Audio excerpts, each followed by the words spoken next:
Brother, what an epidemic we live in. I can't get an order of 10 wings for less than $16.95. The price gouging is out of control. There's times where I order food, but I'm like, man, I really would just like 6 wings. I can't relate to that.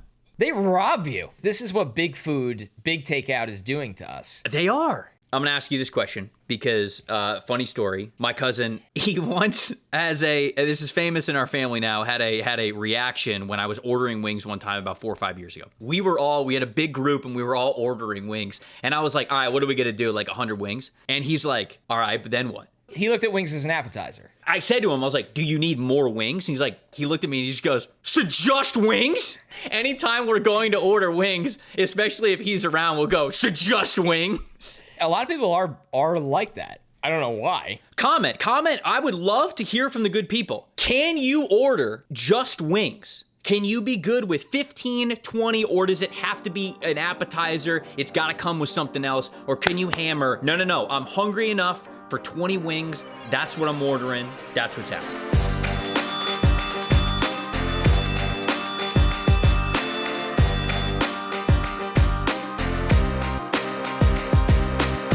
Welcome to the opening bell of the NFL Stock Exchange podcast. Trevor, Sikkema, Connor Rogers here with you guys for another summer scouting edition of the show. Today we're talking offensive tackle. So we did the big boys on the edge rusher group last week. We're sticking along the trenches. We're keeping the trench theme going, and we're talking about the big boys on the offensive side of things. So the guys that are going to be going up against those edge rushers, hopefully, in the NFL. Connor and I are going to give you our top 10s, but this episode, it's always a lot of fun because just like we talked about some differences in positions with the edge rush group, it's the same thing for offensive line. You can talk about guys who are more downhill run blockers, guys who are better for zone blocking schemes, but even beyond that, there's some players in this class that we're going to talk about as, I actually think he's a little bit more of a guard, and we'll get into why as we get to have all of these conversations. Connor, how you doing, my friend? I'm good, man. We're really, starting to get a groove going here, and the position groups are getting better. Like, I just have to say that right out of the gate. It felt like watching edge rushers. A couple guys really popped off. Yeah. And then even when you're just kind of inputting data with the tackle group, you're like, oh, wow, we have some physical freaks in this group, and you turn on the tape and some of the actual measurements match up with the play. So this is, there's definitely some projection here because, of course, it's a position that takes so much, that requires so much development. But I think this tackle class has a chance to be maybe not special, maybe that's too far, but really, really high-end group. Dude, and I agree with you. Like, there's a couple of these guys who are either redshirt sophomores and juniors who you look at them right now and you go, okay, you're not a finished product, but it's all there. You got the tools. Like, and we'll obviously talk about exactly what those are, how we could take a leap. But before we dig into the offensive tackle group, it is an incredibly bittersweet episode of the podcast. I'm gonna the man behind the digital glass is Ryan Richin. He's been our producer for, oh my goodness, it's got over 2 years now. Absolutely. He wasn't our day one producer, but man, it feels like it with how much we have worked with him over the last couple of years. He's been a major part of the growth of this channel and this community and everything. And this is Ryan's last podcast. So I'm going to bring Ryan in right now because I want him to sort of announce exactly where he's going, what he's doing, because I say it's bittersweet because we hate losing Ryan here as one of our producers here for NFLSC, but we are so excited for what's going on and what he's doing. So Ryan, what's up, brother? Now we got your face in. You're part of every single NFLSC episode, but now you're front facing. Now we got you here, brother. Yeah. Please tell the good people where you're going, what you're doing, all that good stuff. Yeah, so I've accepted a role to go over to the 4Play Golf channel at Barstool. Let's go. I'm going to be editing their podcast, but mostly the main attraction for it was I get to work on a lot of their long form stuff. I'm going to be traveling around with them, helping them film everything. It's amazing.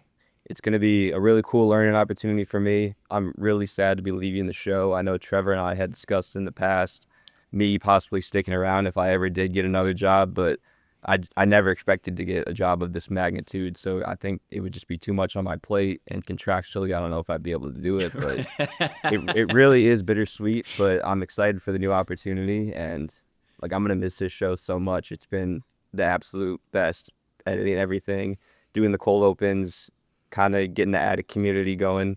And when I started the show, you said 2.5 years ago from Stone Rochelle. He was the original producer that got the ball rolling. So shout out to him.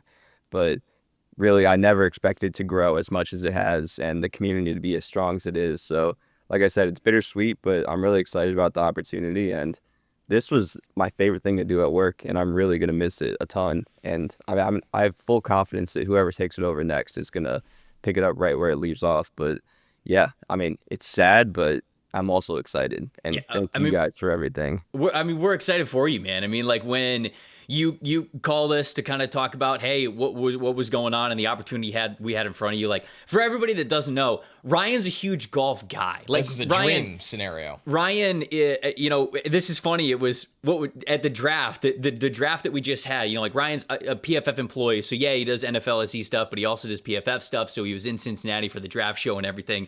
And every single time that our group was at the Airbnb, Ryan was like, yo, can we get the golf on the TV? And I want you guys to know, it was like the most no-name golf tournament that like he was like, oh yeah, can we get this one on TV? And he's talking about the dudes that are like on the leaderboard. And everybody knows that we've talked golf here on this podcast. Like, I like golf, and Ryan's love for the game, is a different level. And so when he called me to tell us that he was doing that, I mean, like, it's awesome. Obviously, we hate losing you as a producer, but like we talked about when you called us on the phone, you're still going to be watching and listening to the episodes. You're still going to be getting in the comments section, making sure that you're still part of the Attic community. So yeah, man, I can't thank you enough for all the work that you have done. Guys, like, think about the things that we have done on this podcast that have been different over the last couple of years. Going live after round 1 the last 2 years. Like, Ryan's the one who's up editing that, making sure that it's getting up the way that it needs to, make sure that it's set up. The 7-round mock draft that we did this year, all the collab mocks with all the different pieces and everything.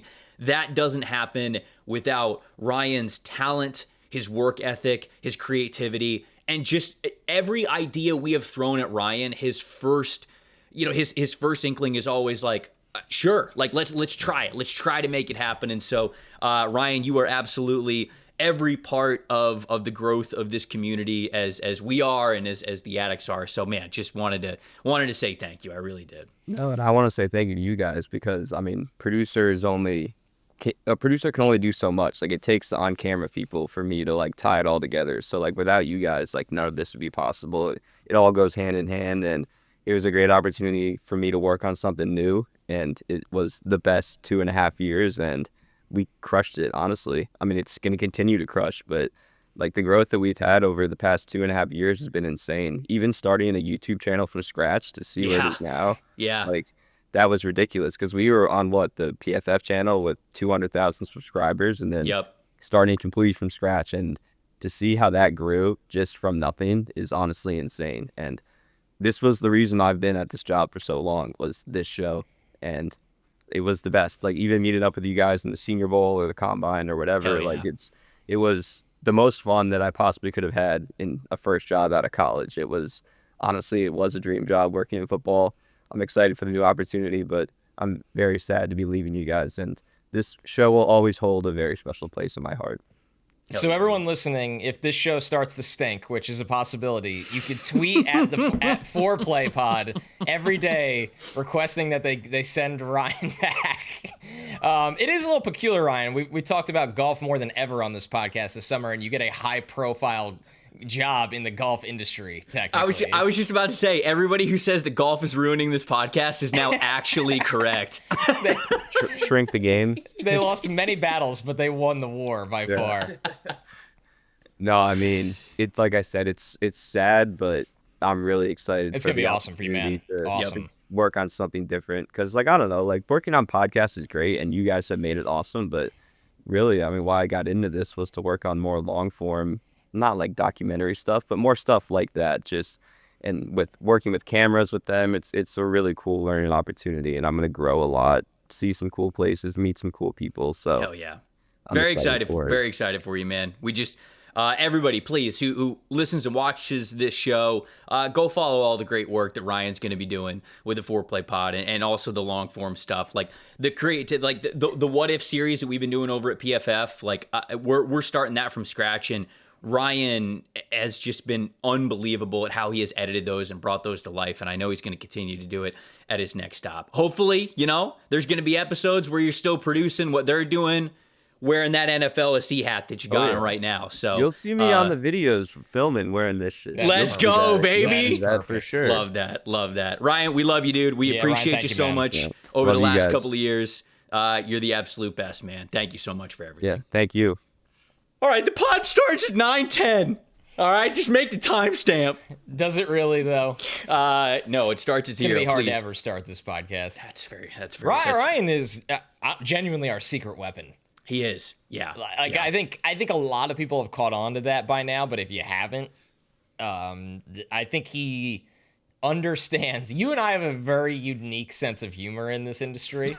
I think that's why at least I love working with you. I hope you love working with me. You basically just have to have seen the movie Wolf of Wall Street, you know, and then it's like if you're a diehard fan of Wolf of Wall Street, Step Brothers, forgetting Sarah Marshall, then you're gonna do all right. You'll get 50% of the inside jokes. You probably like the show. Yeah, right. That's generally how it goes. And Ryan really tailored our humor perfectly on a podcast that it's just he helped us get off the ground and more, so much so. And we're really thankful for him. And dude, when he called me, it was one of those things where for the first 9 minutes, I was just so genuinely excited. 100%. I was like, dude, this is amazing. This is everything you could have ever wanted. I'm so happy for you. Yep. So he's going to do great over there. And like I said, and like we talked about, he's just such a huge golf guy, and it's gonna be big for him. I'm sure there are already crossover people who listen to this show who watch and listen to their show and everything. And now Ryan's only gonna take their stuff up to the next level. With that being said, obviously, we don't know exactly what the schedule is going to be like for us moving forward. We're hoping that we don't go dark for a consistently long time. Obviously, all of this is going to be figured out before the season, certainly, but we want to make sure that we're still getting in as many summer scouting episodes. I know the guys over at PFF, like Eli has said, that he'll jump in and he'll try to make sure that the episodes get up and everything. So if there's a little bit of a different schedule from us moving forward, you guys know why. I'm also taking my honeymoon, just to be fully transparent, and so we're kind of going to work around that a little bit. We promise we'll try to give you as many summer scouting episodes as we possibly can with all these positions, but at the very least, we will catch up on a lot of these positions and players when we do the big board episode and our way to kick off the college football and NFL season and draft season with our way too early mock draft that we'll do at the end of the summer. So all that will encapsulate that good stuff there. So yeah, that's right. We appreciate everyone being patient with us. Obviously, a well-deserved honeymoon for you. I will have one last mini vacation on the calendar because basically once we get to college football, I mean, we go back to twice a week, this show. We do. So, and you and I have a ton going on at our everyday jobs. So we hate to miss a few weeks here and there with this podcast, but between those little time off sessions and obviously a big adjustment producer wise, we are just hopefully everybody is a little graceful and understanding that we'll have some speed bumps the next couple of weeks, but we will continue to deliver as much as we can. We will try to give you guys as much content as we possibly can, starting with today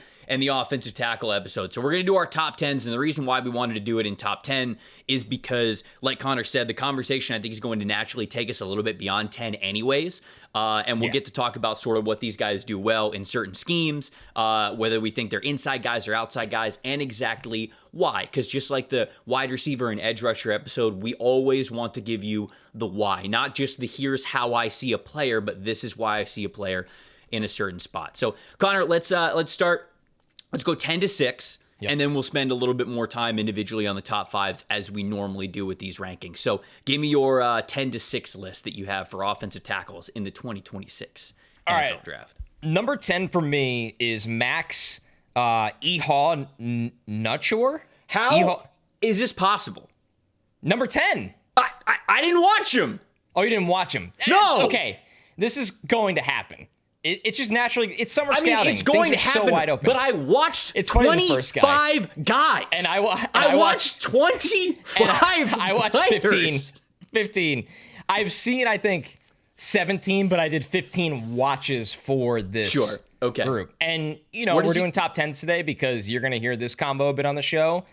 And Trevor, you and I, we talked about this off the air.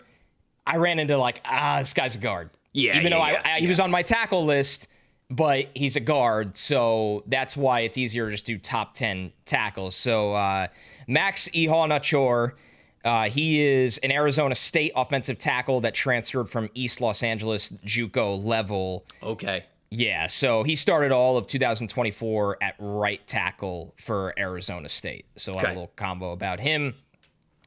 Number 9 for me is another transfer. This is Onianwa at Ohio State. Did you watch Onianwa? We're 0 for 2. Oh man, I guess I just watch weird players. Where do you at get this point? Your list? I'm just all over the place. You got like a black market list here? It kind of feels like it. Now, like to be fair to you, list? What do you get in this list? Like underneath an underpass or something? I'm You're in wearing some a weird hoodie? chats. I'm in some weird draft chats. Where are you getting this? Yeah. I have NFL SE Underground that you're not invited to. And like it's the real sicko addicts. It's like the 3% of addicts that are just throwing names out there. Onianwa hasn't played for Ohio State yet. He transferred from Rice. So the footage we'll be talking about is from him being a 3-year starter for Rice. He started at left tackle last year and right tackle the previous 2 years. So Ohio State likes what they're getting in him, that they went out and were aggressive in the portal to get him.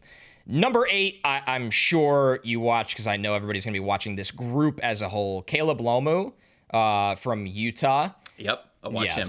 Obviously, that offensive line has a lot of eyeballs on it.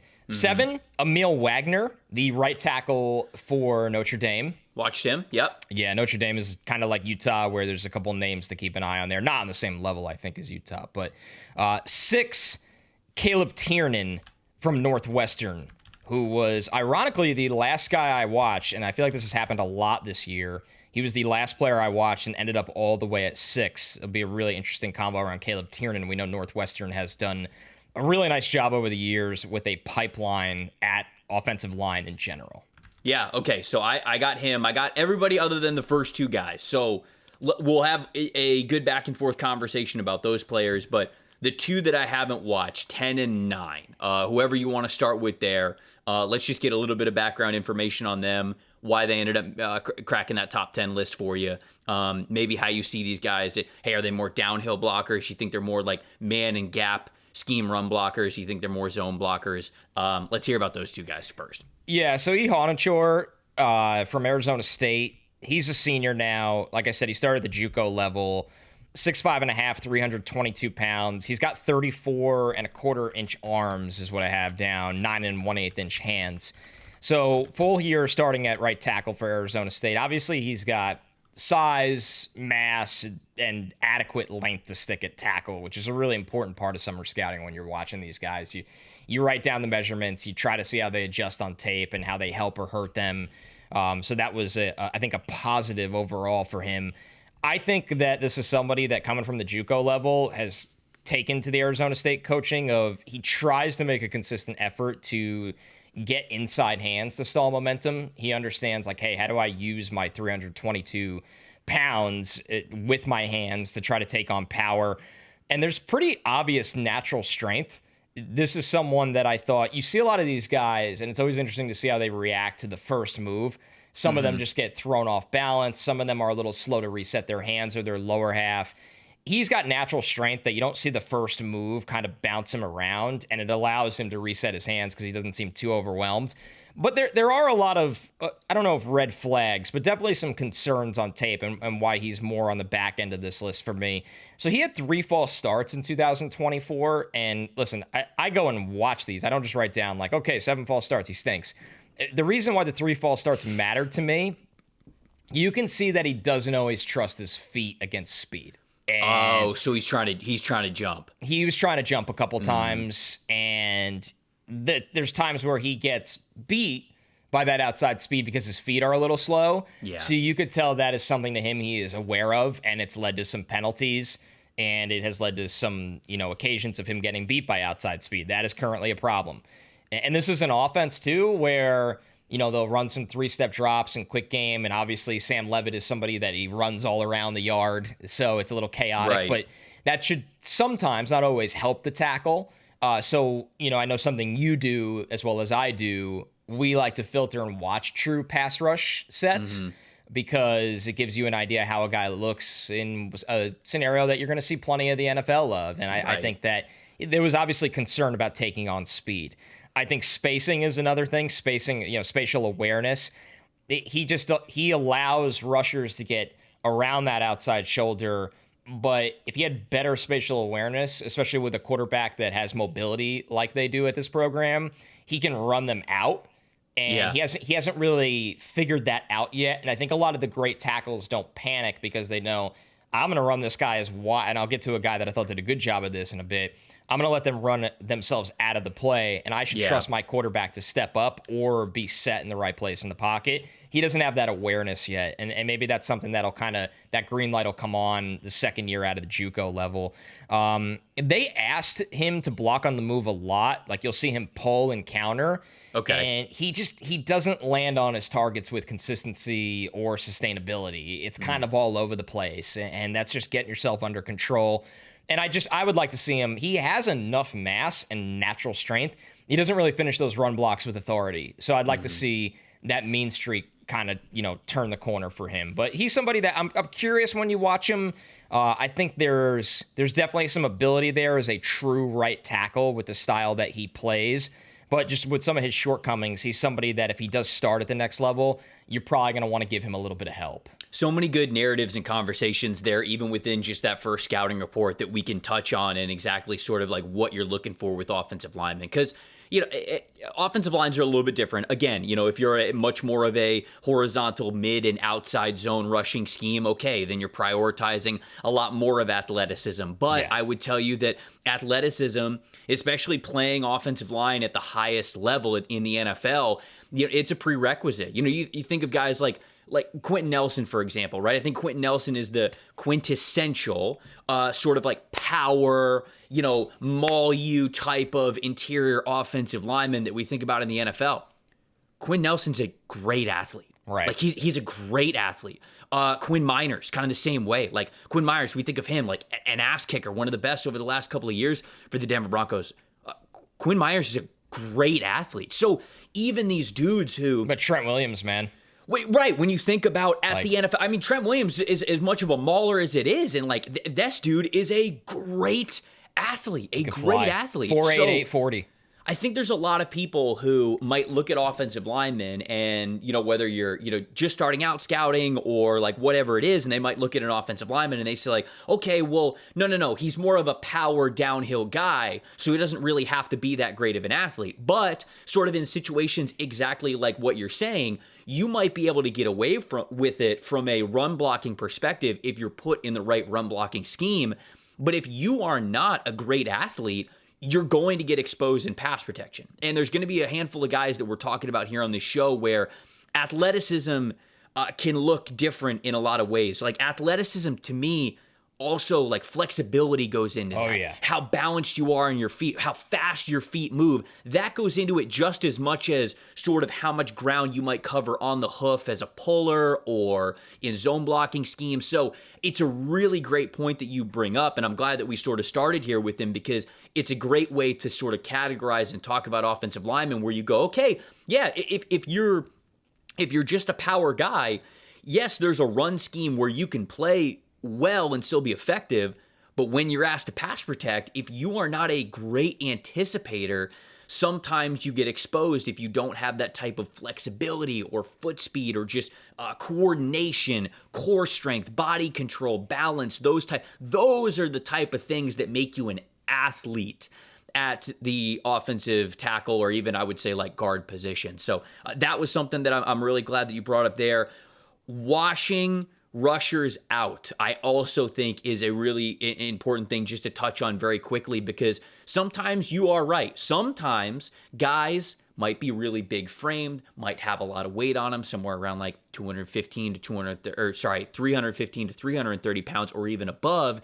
And having that much weight might make it difficult for them to hit you on either like a vertical kick slide or a 45-degree kick slide to really meet the edge rusher if they're a speed rusher exactly when they're going to turn the corner. But that doesn't always mean that you're going to lose the rep because just like you said, if you've got long arms, if you don't panic, then even if these speed rushers get even with your outside shoulder, if they're going too far or they don't have elite bend, you could probably still get your arms out, push them with their momentum, and all of a sudden they're getting washed out of the back of the pocket, and the quarterback's able to just step up very easily. And yeah, that can sometimes get recorded as a pressure, but other times it's not. You kind of win that rep as an offensive lineman, and I think the rest on your quarterback from there. Right, like exactly. That's an example where, like, if the quarterback still gets sacked, why do you hold the ball for 6 seconds? Yes. So I think that some people might watch, again, like whether you're new in your scouting journey or you're just trying to understand players a little bit better. Sometimes I see this at the Senior Bowl, right? The Senior Bowl and the Shrine Bowl, for example. Sometimes I'll watch people point out a play and say, see, this edge rusher, got around the outside shoulder of the offensive tackle. That means that the edge rusher won the rep. And that's not necessarily the case. Sometimes the offensive tackle actually wins that if they know that, hey, this is a 5-step drop play. My quarterback's not coming that far down into the pocket. And if this guy wants to run all the way past my shoulder, so be it. He ain't going to touch my quarterback because I'm just going to wash him out of the back of the pocket. And he's going to loop around behind where the quarterback is. And there's going to be no threat there. So that's another just little tidbit of something that you brought up that I sort of wanted to explain there, because I think it's a great way to start this out. If here's a prospect that does a lot of the power stuff well, but then when it comes to the pass protection stuff, they might be a little bit limited if they're not a great anticipator and they can really know what edge rushers are doing. So I thought that was a great start by you there. And then Thank number you, 9. Let's hit number 9 really quick. I'll go Onianwa real quick. He's projected, obviously, to be a part of Ohio State's offensive line this year. They got him from Rice, where he was a 3-year starter. He's played on both sides, which you love to see.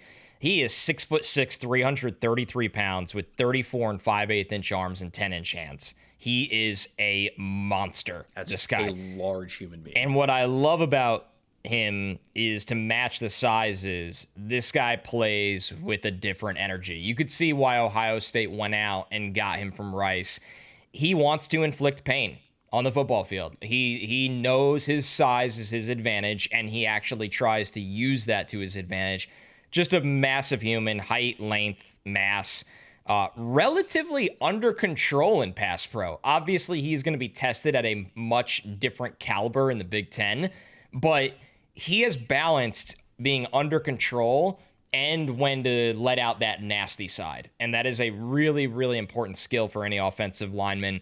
He knows how to shut down outside speed with his length. We just talked about an example of struggling with that. Well, okay, I carry more weight and size than a lot of guys out in the field, but I also have almost 35-inch arms and 10-inch hands, so why don't I use that to my full effect? It's like a wide receiver maximizing their catch radius. Well, how do I stall these speed rushers? Because they're going to be lighter guys anyway, so I'm going to be strong enough to slow down their momentum. And then what I really like about this player, because you're projecting him going from a 3-year starter at Rice now to a team that just won a national title, he made significant strides in pass pro from 2023 to 2024, where I think this is somebody that is clearly leaning in on the mental side of the game and the coaching side of the game. I think he gave up like 5 sacks in 2023. He wanted to be a brawler. He played a little stiff. And then 2024, it was pretty obvious. The technique, he really bought into the technique and playing under control. And I think he's only going to, go upwards from here at Ohio State. So he still needs to find that control level as a run blocker. Like I said, there's times where he just wants to absolutely dump guys, but there's also times where he'll whiff because of that. I don't think he's ever going to have these lightning feet or this plus flexibility, but he just knows how to capitalize off his reach, and that's why I think he could stick a tackle. Okay. All right. I'm excited to see him at Ohio State, just given the baseline of sort of what you said there. I'll go my 10 to 6 really quick, because there's a couple that are carryovers that are in both of our group, but there's a couple of names that have not been named yet. I'm wondering if they're in your top 5s or if they're just outside of your top 10s. Number 10, I have Kage Casey from Boise State. Okay, I didn't get to see him. Okay, you didn't watch it? Okay. So he's somebody who I think a lot of people are going to like. Dane Brugler, who we love, who is one of the best in the business. He had Kage in his way too early mock draft in the first round as somebody who could be a name that we're potentially talking about, in the first round in the top 50. I'll talk about a little bit about why I have him at number 10 there. Jude Bowry, did you watch him from Boston College? We're both 0 for 2 out of the gate. There we go. But I did have him on my list. Okay. So he comes in at number 9 for me. Caleb Tiernan from Northwestern. I have him at number 8. Austin Barber from Florida. I have him at 7. Okay. Did you watch him? No, I didn't watch Barber. Okay. We have very different lists. Very interesting. How did this happen? And then I have a lot of tackles. And then I have my boy, Blake Miller from Clemson. Yep. So I got Blake Miller at number 6. Did you watch Blake Miller? Yeah, I had Blake Miller at 11. God, you're just hating ass. This is round 2 for Blake Miller. He was a summer scouter. Yeah, and I'll go 19 rounds. Yeah, and I'll dunk on his ass again. In the fight for Blake Miller. No, we already went over this last year for summer scouting, and it's funny. I think we did. It's like Rocky 2. Okay, let's do Blake Miller really quick. It's funny. I watched Blake Miller. So I was a big fan of him last year for summer scouting. And I believe he was my OT2 in last year's class going into the season. And there's a lot of things that he does very well from a speed perspective. Really impressive movement skills, just in all facets. You talk about being a guy who's an athlete. I will often look at a lot of these players, and if you are a really good caliber athlete, it's hard for me to not really want to buy in on you, because that's the part that's unteachable, right? Like being able to move the way that you do around or above 300 pounds, it's just not a guarantee for everybody. It's just not. It's even starting caliber offensive tackles at the college level. It's just not a guarantee. Blake Miller moves unbelievably well. His hands up, active, controlled. He's ready to strike at any time. Or what I love about him, he has such a high offensive lineman IQ. Not only is he ready to strike whenever he wants to, he's also ready to not. He plays the patient game very well. I can't tell you how many times I felt like edge rushers would give him a ghost move. Like there was once or twice at least. He's going up against Dylan Stewart, one of the best pass rushers in the country from South Carolina, and Stewart's trying to ghost move him because he knows that college offensive tackles, they're normally not ready for it. So he's firing his hand in there straight at Blake Miller's chest. And you know that Kobe Bryant gif where, oh man, who is it? Who's inbounding the ball? Where they do the thing where they kind of they pump fake it right at Kobe Bryant's head, and he just stands there. Blake Miller was kind of like that, where Dylan Stewart, who is a dangerous pass rusher, flashes the inside hand straight at the chest. It's Matt Barnes, by the way, that did that to him, who was a pretty good troll at times. And excellent troll, Orlando Magic legend. And the hands don't even move. The posture doesn't move. He's like, nope, not falling for it. And that's the stuff where I go, man, you're processing the game at such a high level already. Really good core strength to maintain some of these blocks once he gets his hands inside. I think he's got good grip strength to him. 3 seasons of starting experience, so a ton of experience already there from him. But he's light. And last year when we were doing summer scouting, I had him as OT2 and it was a projection. And I fully said on last year's show, look, he's got to get stronger. He has to gain weight. He has to play stronger. His anchor has to be much better. He just has to handle power better. There's no question about it. I thought he handled it better last year, but he still needs to get better. Now, he's listed at about 10 pounds heavier this year than what he was last year. So we will see if there's a difference there. If you could see he's got more weight on him, if he's handling power a little bit better.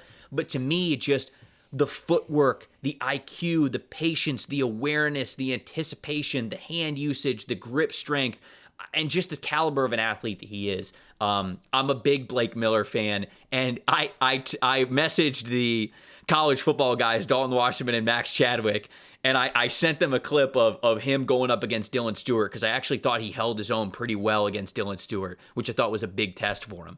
And I just sent it to him, and I was just like, I will never quit Blake Miller, baby. I won't do it. You can't make me. So a little bit lower. Did they leave you on red? No, they didn't. Thankfully. They actually blocked me. My own coworkers. Yeah, so I don't have him OT2, obviously, but I do still have him right around the top 5. I've got him as OT6, and I still believe he can be an NFL caliber offensive tackle.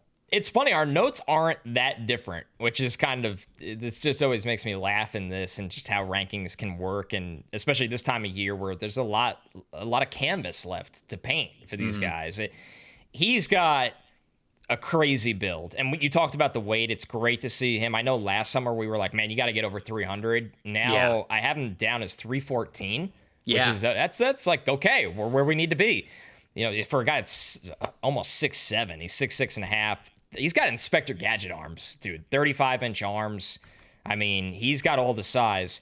The number one thing for me and he's played a lot of football now. I mean, he's started at right tackle for 3 years, and he's got 2 starts at left tackle last year. The number one thing for me is, as he gains this weight and does add to his play strength, his balance is my biggest issue. It's just when power rushers really, really collide with him, it makes it hard for him to readjust in that second phase because he's a guy that gets knocked off balance, and it sometimes leads to him being on the ground in the run game. So if he could like really take this added mass and translate it to improve balance, it would significantly change how I rank him. Because I think he's actually got good core strength, but there's no question that when he gets overwhelmed, it doesn't look good, and he gets overwhelmed too easily. So again, if he actually found a comfortable playing weight at 315, because that's always the question. It's not just about hitting the number. You've got to feel comfortable playing at that weight. Like there's a couple of players who I don't have in my top 10. Like for example, who's one of these guys that I think Aamil Wagner might be one of those guys for Notre Dame who I think we'll have a conversation about. But the guy from Texas A&M, Trey Zune. No, the other one. Okay. Demetrius Crownover. He's the right tackle. He's a former tight end, and he's got 330 pounds now in his frame. I mean, he's huge, but you can almost kind of tell, like, he's got this athletic background to him, so he moves decently well for 330, but you almost feel like he's a little uncomfortable at 330. So that's huge. That's going to be huge for Blake Miller. Obviously, like you said, our scouting reports are very similar. I feel like that's going to be the case because I'm not trying to have blinders about the things that he doesn't do well. But again, it's just how he processes playing offensive tackle is also something that is what a wonderful screen freeze for me there while I'm explaining Blake Miller. With the hands running. Yeah, you love that. How he processes things is also, I think, pretty rare in how he does that. So length, overall size, high football IQ. It's hard for me to not bet on guys like that. I'll quickly go over a couple of the players that you did not watch that I think a lot of people will want some thoughts about. Kage Casey is one of them. I've seen some people talk about Kage Casey like a first-round offensive tackle, so he's a redshirt junior from Boise State. He's listed at 6'5", 315. I think he's got a build that can play tackle at the NFL level, but he might end up being a guard, and I'll get to the reasons why in a second. He's a little smaller, right? Smaller. He is a little bit smaller, and he kind of just has the game for a guard. I'll explain it in a sec. He played both offensive tackle and defensive end in high school, so you like guys that play on both sides of the ball. They've got a little bit of that experience there. I think he's a solid overall athlete for a man and gap scheme run blocking team, but when it comes to like outside zone, mid-zone, stuff like that, I think that he might be a little bit on the short end of the stick with like that type of athleticism, because I'll try to explain this as well as I can here. With zone blocking is a little bit different than even when you're on the move as a puller. When you are on the move as a puller, like if you're an offensive tackle for a counter tray or just a regular counter play where you're a guard who's pulling to the other side of the line of scrimmage, you normally you're getting out of your stance and your shoulders are almost fully turned, like horizontally. So you are running kind of like in a straight line. So you're flipping your hips, you're turning your shoulders, and you're running in a straight line. And sometimes the athleticism, when you're on the hoof like that, can look good as a puller. But from zone blocking, what zone blocking is you're all moving in unison. Like the first step is in unison. You try to stay as hip to hip as you possibly can, but more importantly than that, you try to keep your shoulders as square as possible. So you're moving laterally left and right, but you're kind of like moving laterally where you're not fully turning your shoulders and like running in a straight line. You're almost sort of like, you know how the like the grapevine drills that you did growing up where you're like crossing your legs. You're not quite crossing your legs, but you're shuffling, you're running, but you're keeping your shoulders as square as possible because you need to know exactly when, okay, I'm taking this defensive lineman or I'm climbing up to the linebacker. Like you've got to figure that out, and you got to be able to get to the second level pretty quickly. So that level of athleticism involves a little bit more coordination, flexibility, a little bit more quickness than just saying, hey, turn your hips and just run in a straight line, even as a puller. So I wanted to sort of like say that there from him. The more good from him, consistent inside hand placement. You talked about that with one of your guys to get that initial control and have control over the guys that you're going up against. He's quick off the ball in his first step, I think adequate enough to do some inside zone reach blocks. So that's why I think he's a little bit more of a downhill blocker. I think he's got good leg drive. He's an ass kicker, man. He will move you off the ball, and that's what he does, and that's what I think he does really well. The areas where I'm a little bit lower on him than most, it seems, is in pass protection. I get a little bit worried with him. His posture's a bit hunched over. He's got a little bit of weight, a little bit more weight up top, and his posture's just a little bit hunched over. So that can sometimes make it a little bit tougher to stay balanced. Sometimes your weight's a little too much on your toes. You can get defenders who are a little bit stronger, who if they get their hands inside, they can kind of manipulate you, push, pull you, stack and shed, get you off balance and over your toes a little bit. So that kind of shows up in pass protection with some of those pass rushers. And I just think that sometimes he looks uncomfortable in those true pass situations. And when I watch him do his kick slides, he's a little bit too much on his heels, which again, like it makes me nervous about some imbalance, especially when you're a little bit top heavy, which I feel like he is.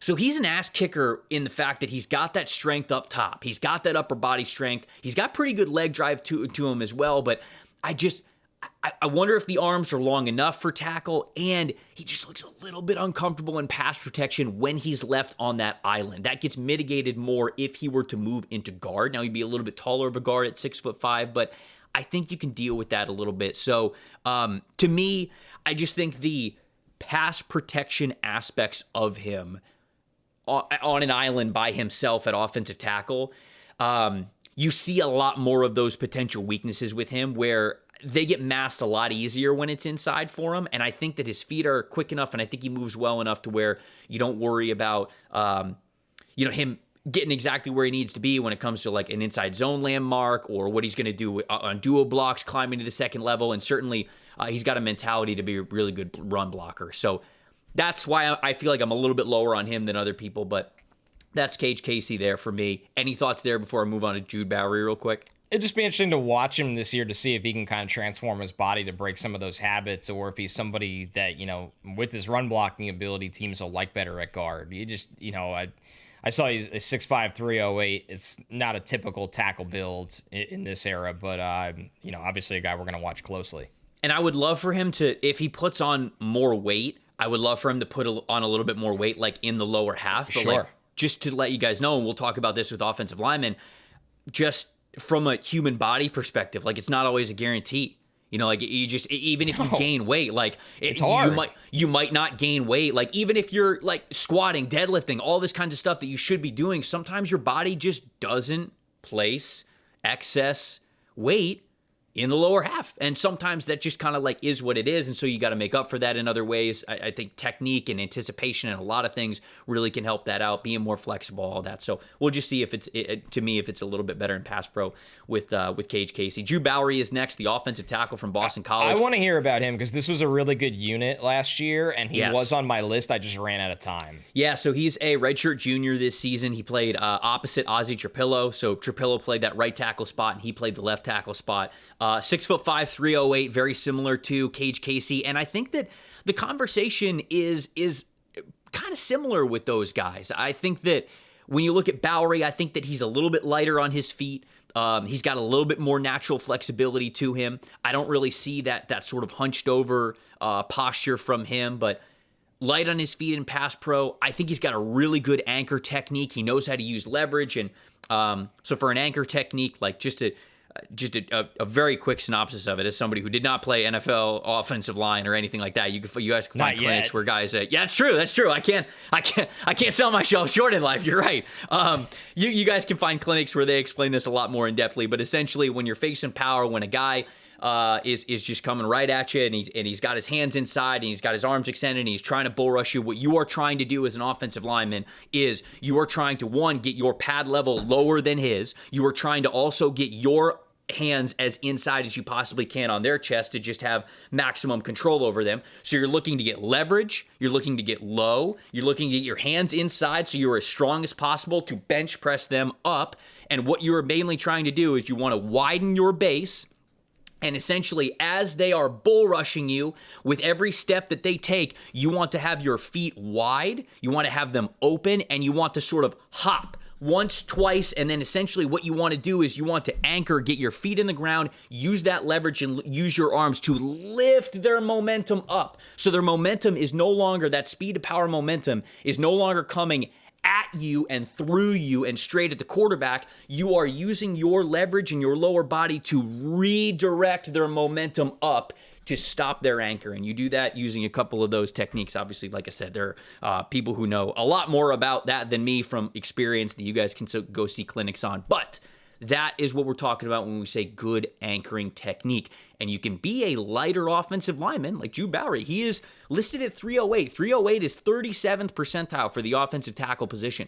You are on the lower percentile of weight, and yet I still think that he can handle power pretty well because he's got great technique. You can be able to do that if you've got good technique. I think he's a good enough athlete to get on the hoof for those mid and outside zone plays. Obviously, I think that also makes him a good candidate who could be a puller.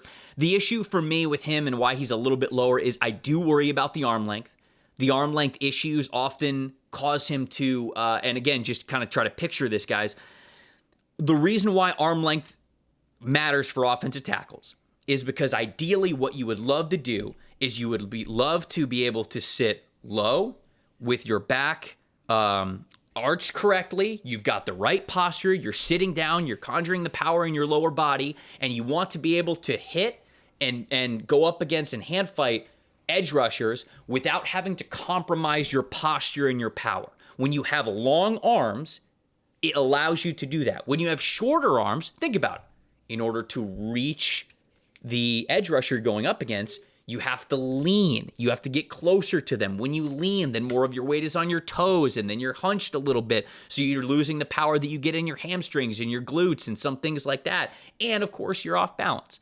So when you have shorter arms, that's where it sometimes gets tough in those situations. He's got a little bit shorter arms. That kind of causes that lean for him when he's going up against edge rushers that he knows have a reach advantage on him. And the lower weight profile sometimes shows up when he's finishing blocks. Sometimes he can, as a puller, for example, he might meet a guy like right in the hole, or he might be, the kick out blocker, and it's just like, boom, okay, there's the contact, and then the defender doesn't really go anywhere. So he's blocking him, but it's not really this displacement type of strength. And so I wonder if the length issues might end up kicking him inside to offensive tackle, to offensive guard for a zone blocking scheme. But I do think that he moves well enough to where he could be good in pass protection, and he handles power decently to at least pose the question, can I stick at offensive tackle in the NFL? So those are my thoughts on him.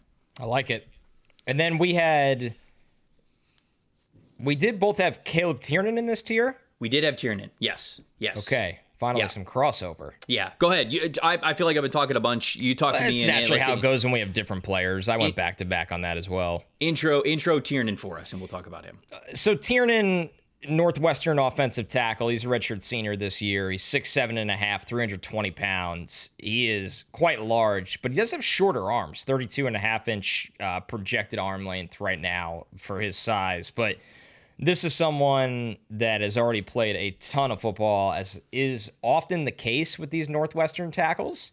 You see these guys, they don't mind starting them at a pretty young age. And he started 5 games at right tackle in 2022, and he's been their 2-year starter at left tackle the last 2 years. Obviously, a job he's going to hold down going into 2025. So when all is said and done in his draft year, this is somebody that's going to have 3 full starting years at left tackle and about a half season of starting experience at right tackle, which we've seen in the past, with their prospects before. And it shows up, Trevor. He's just hyper-aware, battle-tested, obviously has a lot of good matchups on the schedule, never really looks overwhelmed, honestly. Like, he shows up against the Ohio States of the world. This is somebody that he pass protects with well-timed hands, inside hands. Super confident in pass pro, man. That is the perfect word description for him, is that he doesn't really look overwhelmed or nervous. Every rep is pretty similar. Despite not having that arm length, he's somebody that has the lower body movement skills at his side. Keep in mind, this guy's almost 6 feet 8 inches tall. He's 320 pounds. And he doesn't have really long arms. If I was 6'7.5", I'd be confident standing in front of anybody too. Right, you should be. And he's played a lot of football, so he's kind of seen it all, where he's a good adjuster. Once again, I love the hand usage. He makes an effort to dump people in the run game. He's got enough lower half athleticism in terms of agility and movement skills where he's a huge factor in the run game. He doesn't get limited in protecting on an island in pass pro. I would not be surprised to me if he's one of those outliers that even though the arm length does not pass the NFL threshold, that we're having this conversation 7 or 8 months from now, I still rank him with the tackles. I liked him that much. I just thought he had the intelligence combined with the technique, combined with the athleticism, that I never watched him going, God, he's getting beat because he doesn't have any length. He just didn't feel that way watching him, and I just love his mentality in the run game. So Caleb Tiernan, for me, I mean, easily earned that OT 6 ranking coming out of summer. The experience, I think he's in for a really, really big year, and he's already put out a lot of good tape. I thought 2024 tape was phenomenal, so I'm excited to see what he could do this year. Highest pass blocking grade of any of the offensive tackles that I was watching for this group at an 88.9. He just played really well, very confident in pass protection, like you mentioned. He reminds me of Wyatt Milam a little bit, right? Where, I completely agree. Just on the other side, where it's the same exact build, kind of the same build, honestly, a lot of the same conversations where you're just like, okay, like because Milam he was a 4-year starter. Milam had 32 and an 1/8 inch arms, which is 9th percentile, and a 79.5 inch wingspan, which is 29th percentile. I don't know if Tiernans are that low, but it's sort of the same conversation of this is a taller guy whose arm length doesn't necessarily match the height, but man, he just plays the position really well. Right. I mean, like maybe he's a guard because of the lack of arm length, but he's so much success playing that position, so it's hard to sort of argue where he is on these lists. Let's hit on Aamil Wagner next, because I did not have him in my top 10. Wagner is one of those guys who I kind of just I need to see a little bit more from, because I get a little bit nervous with him. He's another player who sometimes I just don't feel I gotta look up what his weight was when he was a recruit. Oh, wait, here it is. He weighed 260, 265 when he showed up to Notre Dame. And now they've got him, obviously, as you would want, a lot closer to 300 pounds. Do you have an exact weight for him? 291. Okay, so they have listed him at like 296, and I look at him and I go, I feel like he's kind of moving uncomfortable a little bit still at that weight. But there are a lot of physical things to like about him as somebody who played offensive tackle. He played defensive end. He played basketball. He was a track shot put guy in high school. Like, talk to me about Wagner since you have him a little bit higher. This is my projection guy, because when you're talking about a sub 300-pound tackle prospect that has been, he started all of 2024 at right tackle, obviously, for the Fighting Irish and who had a great season. Man, there's a lot to like in terms of projection with Aamil Wagner. It's not perfect, but he has the length to protect on an island. I wish I didn't see the weight before I watched him, because I was pleasantly surprised with the strength and the power he has, despite being a lighter weight guy. I will say, though, I think more mass on his body, and you saying he needs to get more comfortable with the mass is a really, really important spot on point. He's a little bit of a waist bender, so that's he's high cut. Yeah, where I'm like, you're strong pound for pound. Yeah, but I don't know if you trust that strength against these guys that are bigger than you sometimes. He's somebody not shocking coming out of this program. He's clearly well coached up. He changes up his technique and punch timing quarter to quarter to keep rushers off balance. And listen to this, Trevor. You want to talk about watching battle-tested tape? When you get to watch Aamil Wagner for summer scouting this year, he opened things up against Texas A&M, and he got to play high-stakes games against that Georgia front, Penn State, where he saw a ton of Abdul Carter, and Ohio State, where he saw a ton of Jack Sawyer. So, and he's a battler, man. Like, I kind of expected him, and I had no hate, just against that schedule, to get his ass kicked against like an Abdul Carter. And he gives up some plays, but there's also times where he runs him out, or he stalls his power. Or he's a good athlete. He is the classic. He is the classic. Oh, I found a power forward that I think I could put 40 Bingo. pounds on, and maybe he could play in the NFL. He looks like a basketball player Yes, at tackle yes, right he now, absolutely for better does. and for worse. But I really, really like how he sustains his run blocks. Hand placement, leg drive. There's a lot there because you just can't play tackle at the weight he's playing tackle at right now. And as he gains weight, as Trevor said, you need to get more comfortable and not play over your toes all the time. But I didn't like, it's a big ask what they asked of him last year against those NFL caliber defensive lines multiple times. It's not just one or two matchups. There's tons of matchups. And I thought this dude fought, held his own, and there's a lot of positive things to look forward to. I think the biggest issue, and I love what you said, and I honestly, I love that you have him where you do your rankings, so we will have the chance to talk about him like this. The biggest issues that I have with him are, like I said, he's not even 300 yet, and I think he's still a little uncomfortable being around that weight. And the thing that worries me the most is how high cut he is and how difficult it is for him to get his butt down pre-snap.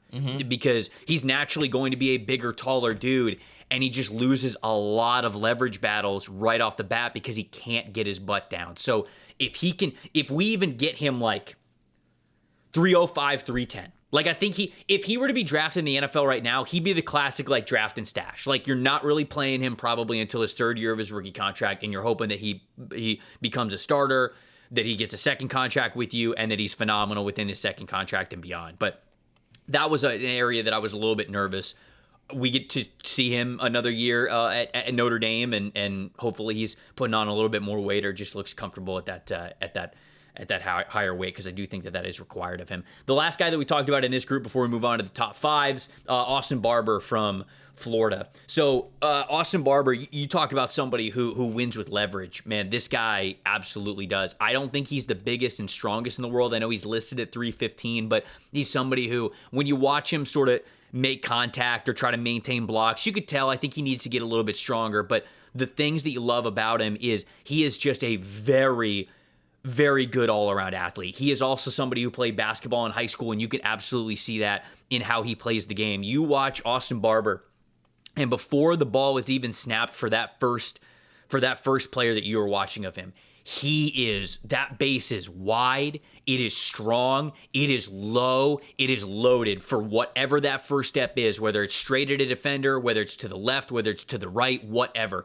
He is winning the leverage battle consistently because of how flexible his groin, his glutes, his hip flexors are, and how low he can get in his stance, and he can fire off the ball with great leverage. That really helps that leg drive in the run game. It helps him have great technique when it comes to anchoring, again, because he's always executing that anchor technique with really good leverage first and foremost. I think he's got good hand technique to constantly get his hands inside, to get that inside control. I saw that consistency from him there, so I think he's a really good finesse offensive tackle right now, really good for those mid and outside zone blocking schemes, because I think he's great on the hoof and he's got that great leverage and great flexibility to him. But he's got to get stronger all around.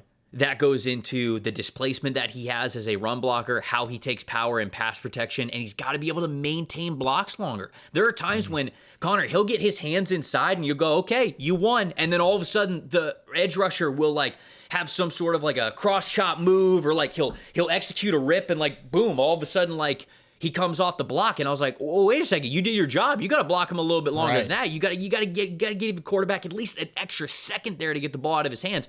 So I think he's got to maintain those blocks for a little bit longer. And another part of that, another piece of the puzzle, or part of the evidence to him needing to get stronger, is when he has tried to maintain those blocks. Connor, 9 total penalties, 7 accepted, 5 of them were holding in 2024. That's a problem, yeah. And so he's just got to get stronger. He is not the same build, but it's the same conversation that we had with Broderick Jones. I don't think, again, he's not the same caliber of a prospect, in my opinion, with the same sort of build. But remember Broderick Jones coming out of Georgia, we went great length, great size, built the way we wanted him to be, really good flexibility for his size at the NFL level. He just has to get stronger. And here, a couple years into Pittsburgh, we're kind of still saying the same thing with Broderick Jones, and it's got to be a big year from him from a weight room perspective and just being stronger and maintaining those blocks. And I think that conversation's a little bit the same. I don't know if that's going to be, like a scouting comp for Austin Barber, but that conversation is sort of the same there in how I see him.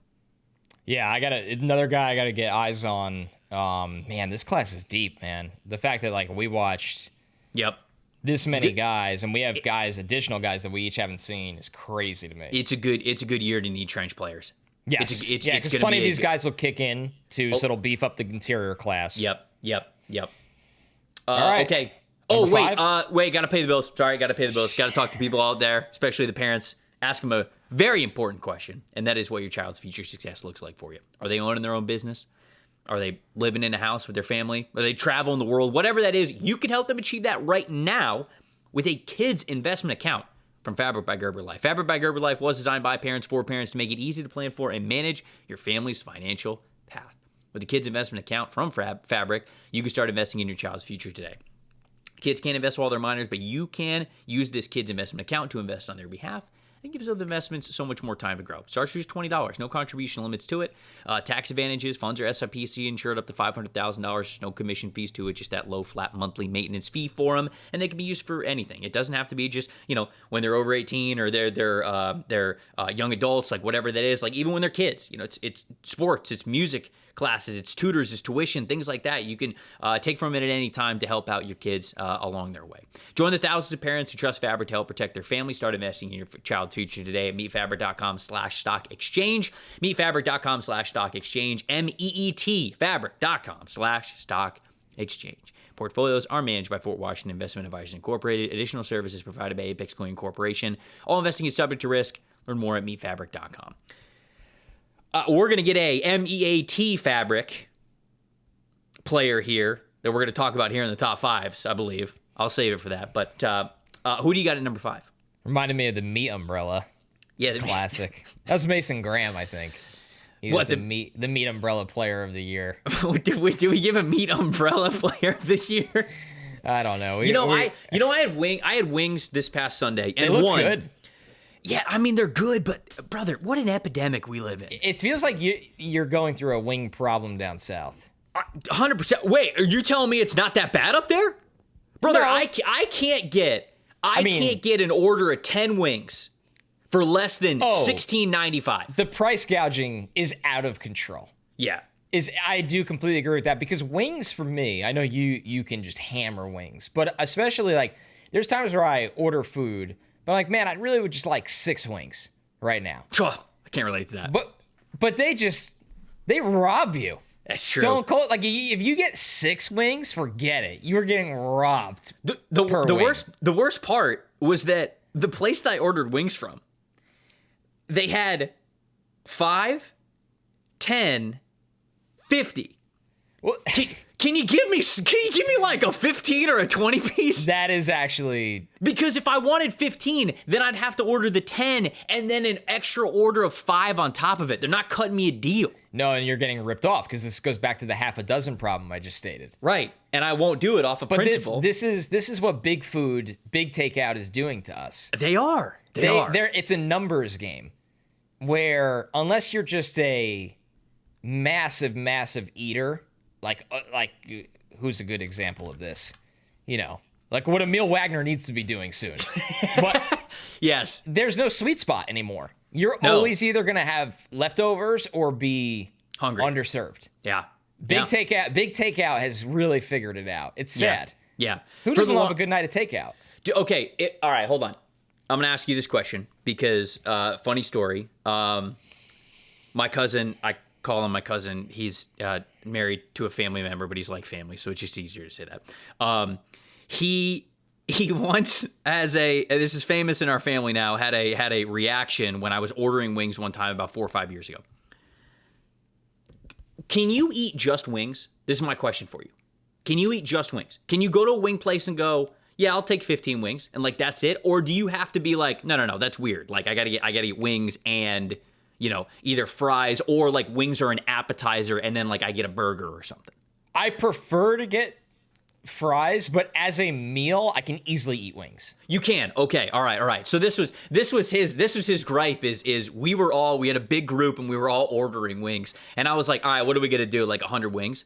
And he's like, all right, but then what? He didn't look, he looked at wings as an appetizer. Yeah, and I was like, no, what are you talking about? Do you want more? I said to him, I was like, do you need more wings? And he's like, no, And he looked at me, and the phrase that we repeat all the time is like, he looked at me and he just goes, "So just wings?" Like, but it was like that. Like, so now you always say just wings.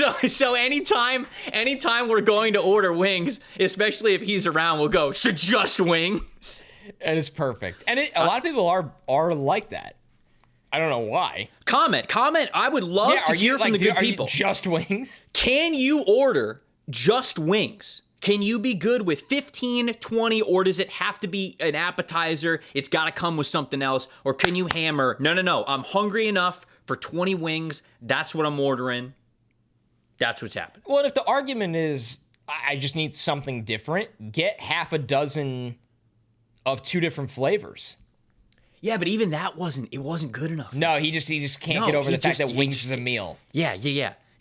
My wife is also like this. She's like, I can't eat like one of something. Like for dinner, it's normally got to, like, we got to have like sides or whatever. A spread. Like she can't eat a lot of one thing. And again, I can't relate to that. If I'm hungry and you throw a 32-ounce ribeye in front of me, the only other thing I need is water.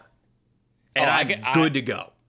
So what does like a lobster mac and cheese category fall into? Like, that's just one thing? It's just a big bowl of mac and cheese with say lobster. All right, pulled pork. You might have me there. I don't know if I could eat like just a giant bowl of lobster mac. But restaurants do that. That's true. That's just true. Lobster mac. So just lobster mac. All right, we'll see.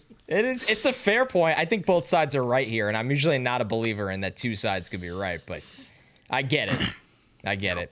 All right, so tackle 5? Who you got at 5? Yeah. 5 for me was Miami's Francis Mauigoa. Okay. All right. Is he in your top 5? He is. Very nice. He is number 2 for me. But I think this is where we'll start to have some good conversation about where I think that he fits and where he could be the best pro. Yeah, 6'6", 329 pounds, true junior. This is a large lad. I mean, yeah. And he was a consensus 5-star out of IMG Academy.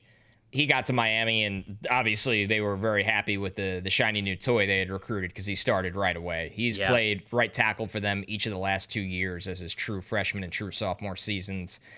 I mean, what you see is what you get in terms of the size. Like, he is big, thick, powerful from head to toe. There's just strength and power that generates with him. He stalls speed to power. That's where that thick lower half, we've talked a lot about that the 6 through 10 guys, a lot of them need to add lower half mass.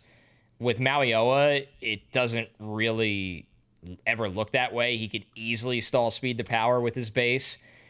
I love when he's playing in a phone booth in the run game because it's not just blocking a guy, sustaining a block.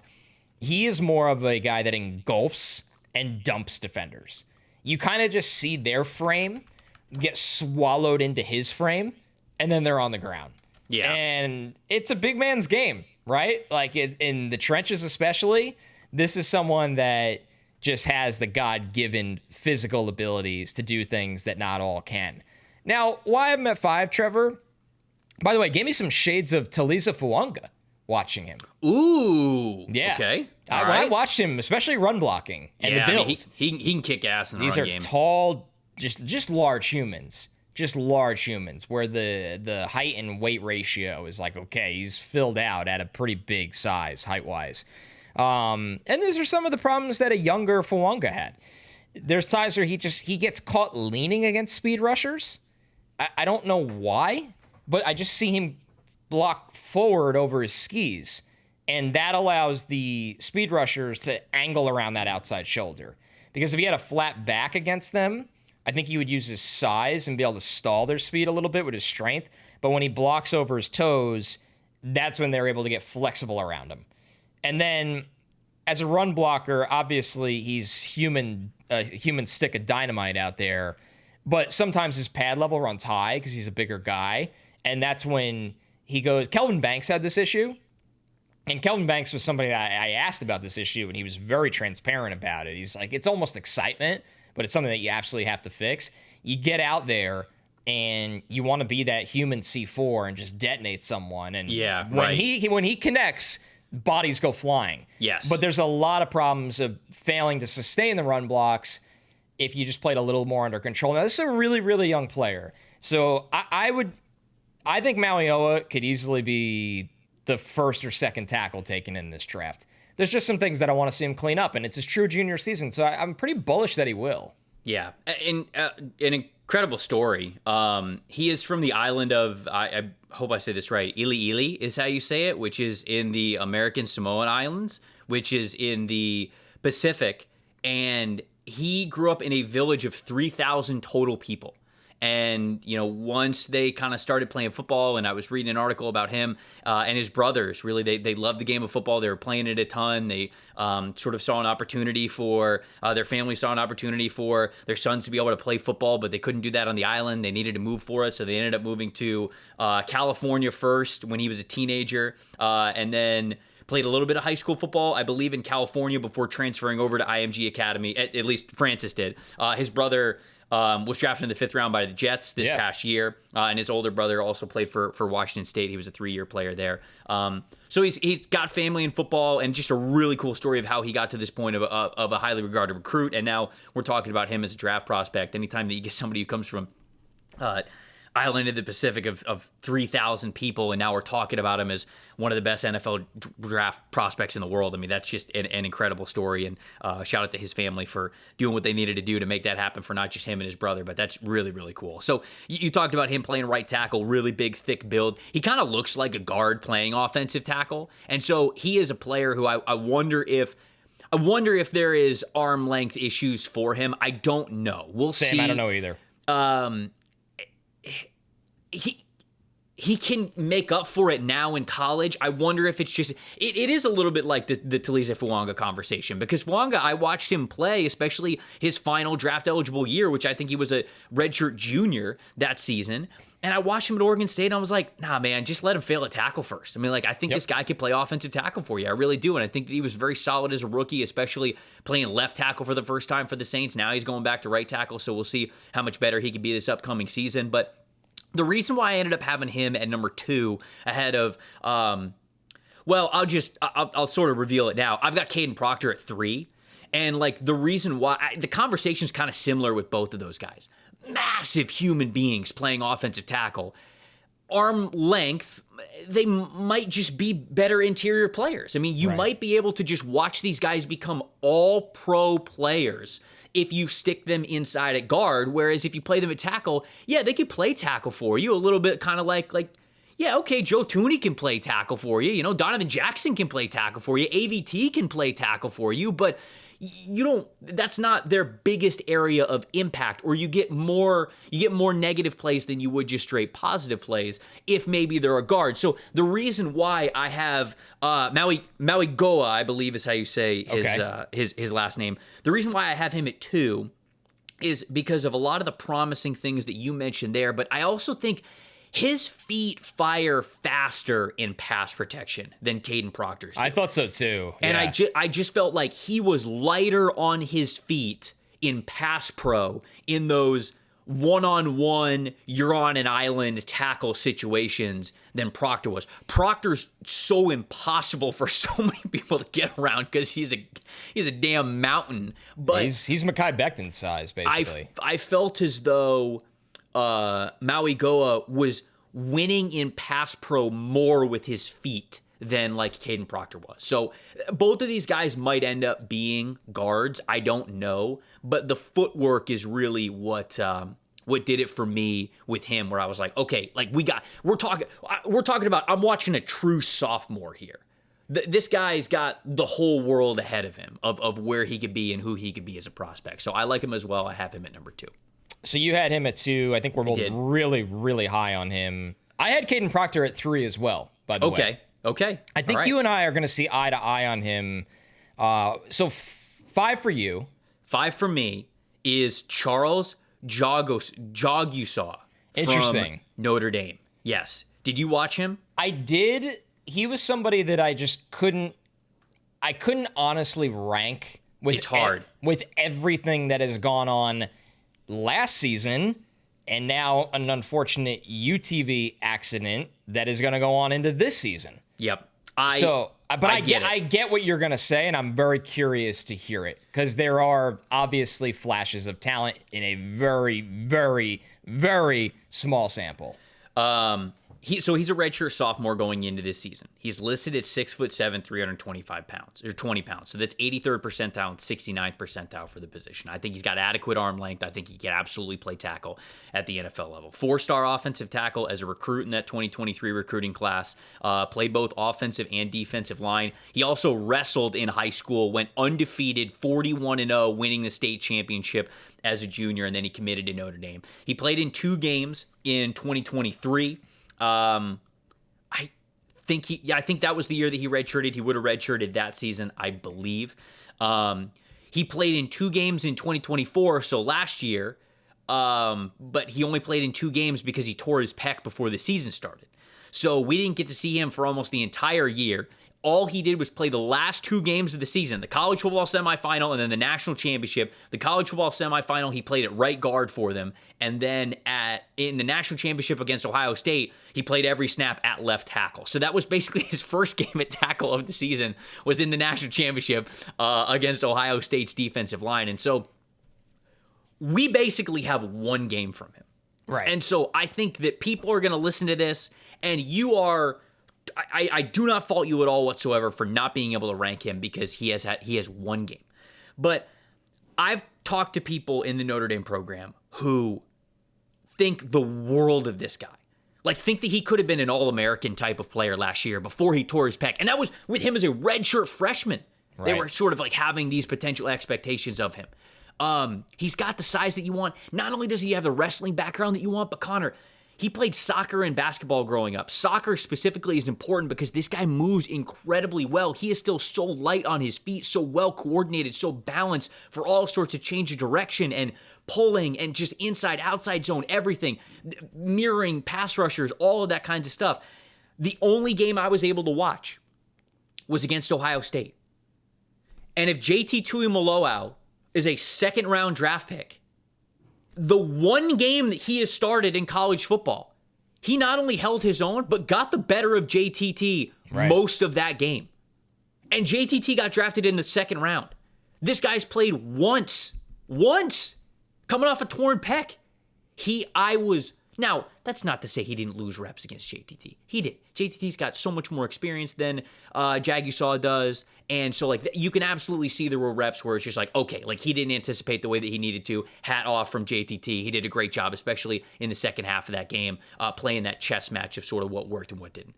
But he's built the way that you want a starting caliber NFL offensive tackle to be built. He has fantastic pre-snap posture, low pad level.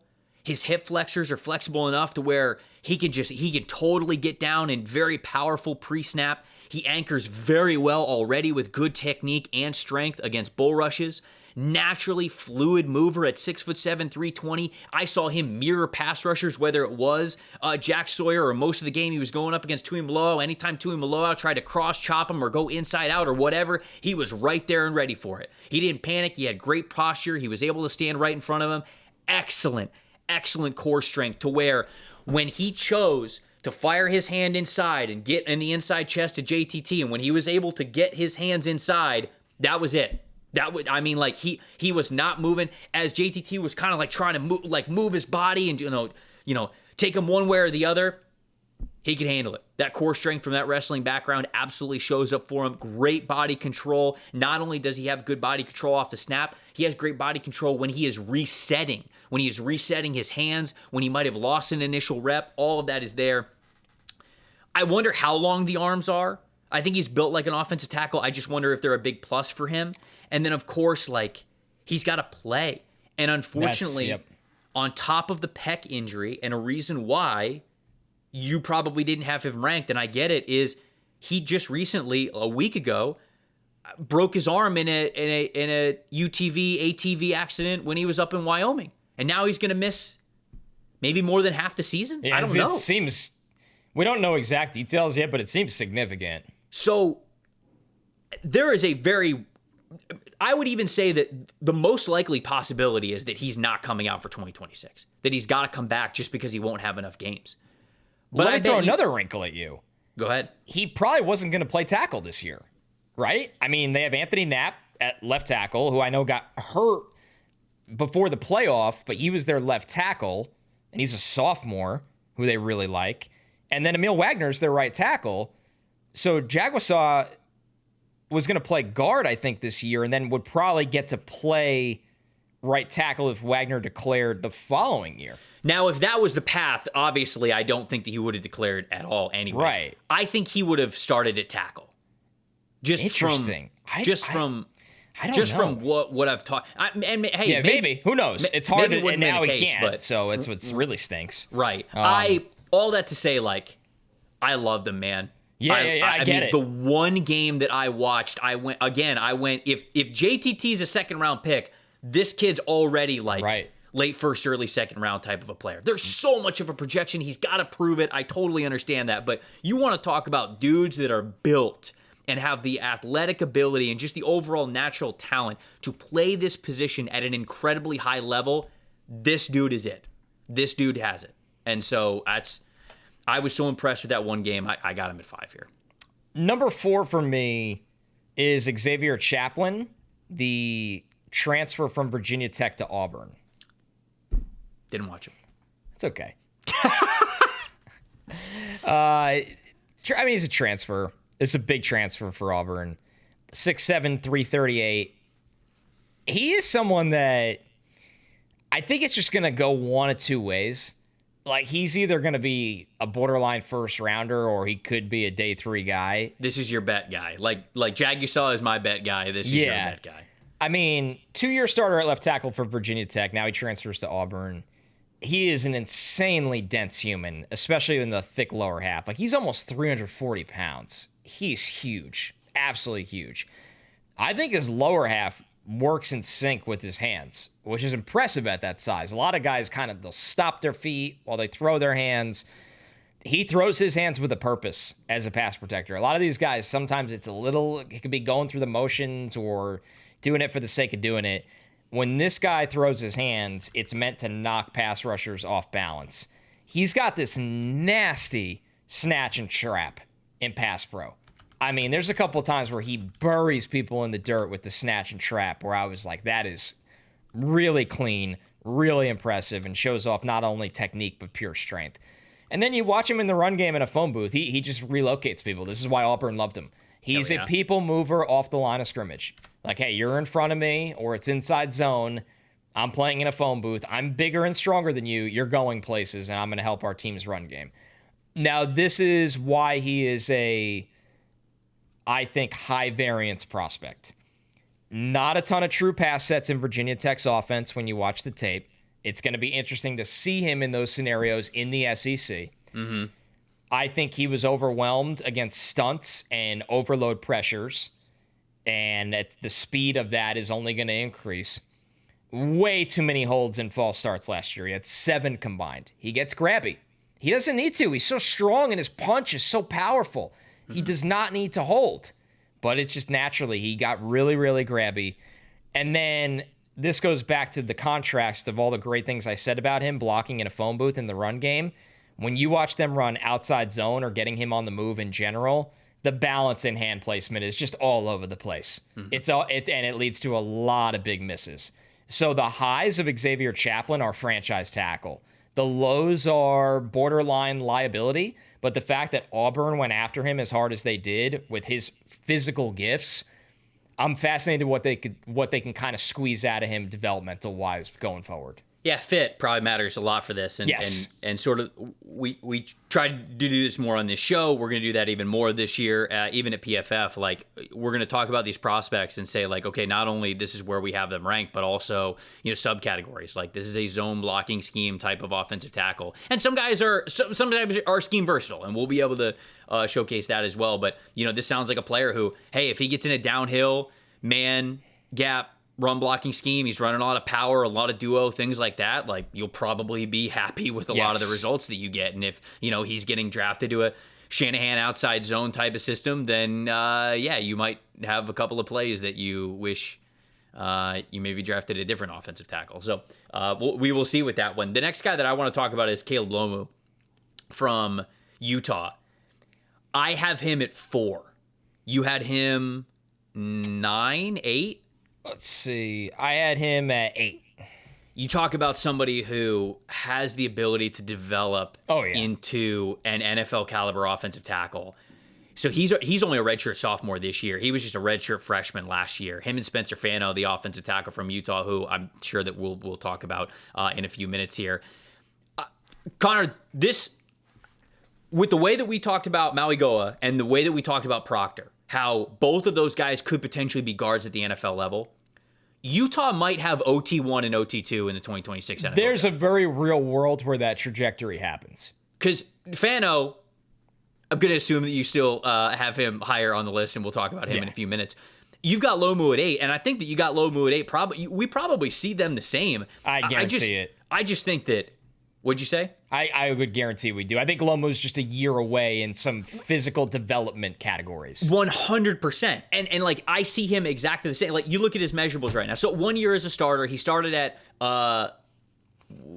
left tackle while Fano started at right tackle, making sure I got that right. So he's listed at 6'6", 304 pounds. And when you look at this dude, like, I saw pictures that like Utah was posting, and somebody had a link of him, he took a vacation with his family, and it was like a collage pictures or whatever, and like he's at the beach and everything, and you look at this dude and you're like, holy crap, you could still put on so much more weight. Yeah, like you look like such an athlete, and you look like you can put on so much more great weight to play offensive tackle, not just at college football but at the NFL level.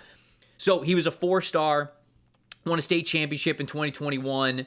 He redshirted his first year, and then he started all 12 games at, I have it at right tackle here. Did he play right tackle? No, Fano played right tackle. Yeah, he played left tackle. Okay, I just had that incorrectly on there. He looks like an NFL offensive tackle. Adequate frame, adequate arm length, really good mover for zone blocking schemes. You know what I loved a lot about Lomu? 2 things. 1, finisher's mentality. When he got you between the shoulders, I mean, he was putting you on the ground. And then another thing I loved about him, to highlight his athleticism and why I'm betting on him, when he was used as a puller, the accuracy that he had to line these guys up, so few, if any, whiffs I saw at all with him as a puller. Yes. He was fantastic, really good core strength to him, really good eyes for where pressure is coming from. Like, I watched him, even as a redshirt freshman, sort of like watch, okay, late blitzes, here's potential for this linebacker to come at this spot, or this safety to maybe come downhill. This is where, okay, I'm feeling a stunt or a blitz, here's when the looper is coming over. Just already a really good baseline and eyes for awareness of where pressure is coming from. He, I thought, showed a really good understanding already as well of how to play the position at a high level. For example, like if a bull rusher, if somebody who is, trying to go straight through his chest, trying to get their arms out, he noticed that, like, if they were a little too ahead of their skis, if they dipped their head a little bit at all whatsoever, he was snatching them down. He'd grab them in the chest and he would throw them down to the ground and use their weight and their momentum against them. Remember, sometimes we talked about how a common anchoring technique can be you're trying to redirect their momentum upwards. Well, if they're a little too over their skis, you just throw them to the ground. You just go like, all right, well, now you're going this way. Now you're going south, buddy. So I thought that he did a really good job of understanding that already. I think the aiming points are literally inconsistent for him. I think he's sometimes a tad early to want to dictate that contact and fire his hands in there. And I think he needs another good 10 pounds of strength at least on him. But what a great athlete. Well-coordinated athlete. If that's what we get as a redshirt sophomore or a redshirt freshman. Crazy. Dude, this guy could absolutely be a starting offensive tackle in the NFL. Ton of potential here. Just so impressed with how he keeps his hands fighting and doesn't resort to holdings for a young, slightly underdeveloped from a physical standpoint player going against guys a lot older than him. That was so impressive to me. Love his athleticism and outside zone. Don't want to see him lean as much over his toes. Trust your strength. Get stronger in general. Develop even more core strength. But this tackle duo is phenomenal. Yep. Kadyn Proctor. Let's hit on Kadyn Proctor really quick because both of us have him as OT3. So Kadyn Proctor, junior at Alabama. This is his first year as a draft-eligible player. This is the early meat fabric player of this class. 6'7", 360 pounds, 83rd percentile and 98th percentile for the offensive tackle position. He was a 5-star recruit in that 2023 recruiting class. He was the number 5 overall prospect according to 247.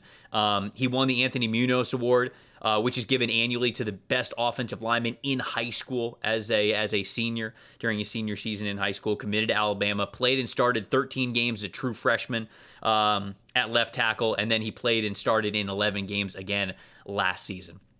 Just an absolute behemoth of a human being. Really is. I mean, he is so tough just naturally to get around because of the mass that he has. I actually think his weight is pretty well distributed for having such a high number at 360. You mentioned Mekhi Becton is sort of the comp, and that kind of is it, right? I mean, like, that's the sort of player that we're talking about here. This. No, and Becton was light on his toes in pass pro for having a lighter size. I think that Kadyn Proctor is as well. I think he's got good hand technique, imposing upper body strength. All of that is there for him. I just think, naturally, he's just not going to win a lot of length battles with his arm length, and I think that he just might be an interior offensive lineman. But what'd you think about Kadyn Proctor having him at number 3 as well? Yeah, a lot of highs and lows with Kadyn Proctor. I mean, this is a former 5-star recruit that's been a 2-year starter. It's impressive that he's been Alabama's starting left tackle since his true freshman season. You brought up the thickness. For his size, there's initial explosiveness into his pass sets where I was like, damn. You just don't see a lot of guys kind of get going like that at 360. The vision and awareness to me is impressive for such a young player. I think he's a smart player. And then when they have him drive block in the run game, you're talking about watching an offensive line that had, him and Tyler Booker, Jaden Roberts. It's like it's Alabama. They can move people off the line of scrimmage with pure mass, size, power.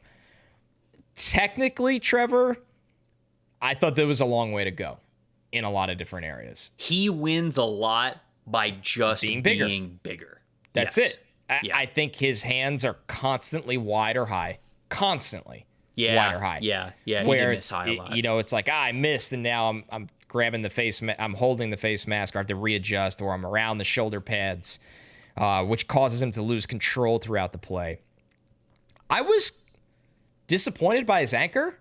I know that sounds nuts, but I saw him get moved back into the pocket. I guess it's unfair to him because you look at him and know how strong he is, that when he does lose the anchor strength, you're like, how did that happen? Well, it's because he loses leverage. And that's he's going to lose the leverage battle every time. It's not strength. It is leverage. It's either pad level or wide hands. And when he loses leverage, there's a couple of times where he gets thrown back to the pocket. You brought up the weight, and I think he carries it well. I think he's just naturally a very, very gigantic human. I did think fourth quarter stamina was an issue at times. Okay. Where I didn't note that, but I could see it. Is that because you're 360 pounds? If you were 340, do you have a little bit of that gear in the fourth quarter? I don't know. Alabama knows that. He knows that. Maybe it's something that improves his. And I want to be very fair to Proctor here, who's tackle 3 for us. It's phenomenal. And is going into his true junior season in a world where everybody's playing college football for 6 years. And this guy shows up basically as a high schooler and starts at left tackle for Alabama. This was something that I constantly gave Kelvin Banks credit for, being a true starter at left tackle as a true freshman for Texas. You deserve all the credit in the world for that. And Mauigoa, who we just talked about, is somebody that has started on the offensive line since his true freshman season at such a young age. That is remarkable. That's why you rank a guy at 3 like this. You give a little bit more grace for their shortcomings because you believe in development. Yes. I just wonder if 345 or 340 will help him better stamina. Yeah. You brought this up. The coordination and leverage when he has to block on the move, it's just not consistent right now because of his size. He is a downhill blocker. Downhill, drive blocker. Now, let's caveat a lot of the things I just said. He played through a shoulder injury in almost all of 2024 and reportedly had surgery after the season. I believe he suffered the shoulder injury week 1. So the fact that he played the entire season with it and did need some form of a surgery after the year, that's a big deal at offensive line. Yeah. So I maybe, that's another thing that helps Proctor become even better for a guy that's already very promising. Yeah. I mean, he physically gifted player. Like I said, just a behemoth of an offensive lineman.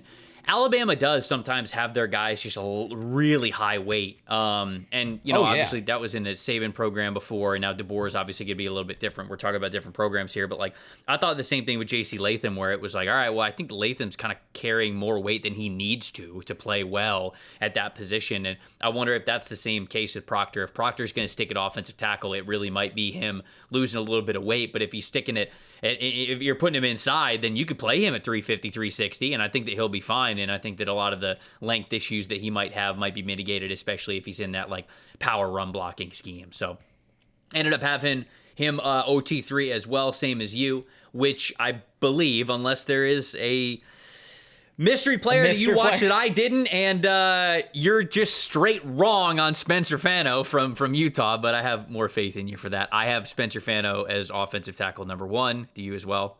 I do as well. Okay. All right. So our number 2 is the same as well. We just skipped number 2. No, I had Mauigoa as number 2. Who's your 2? Isaiah World. Oh, whoa! I miscounted there. You have Isaiah World at 2. Yes. This is our Mason Thomas, but flipped. You don't have him in the top 10. No. Oh, wow. Okay. No. I'll run through Worlds quickly, and then we'll get to the number 1 You guy got him at number Spencer. 2, so I don't want to be a Debbie Downer yet. You talk to us about why he's good. Isaiah World transferred from Nevada to Oregon. He was a 3-year starter for Nevada, 35 games across the last 3 seasons. Mm-hmm. He's 6'5 1/4, 321 pounds. He's got 34.5-inch arms. Really, really nice build on Isaiah World. He's got this long athletic build. Yep. I'll say I'll just kill all the notes and just say the synopsis first.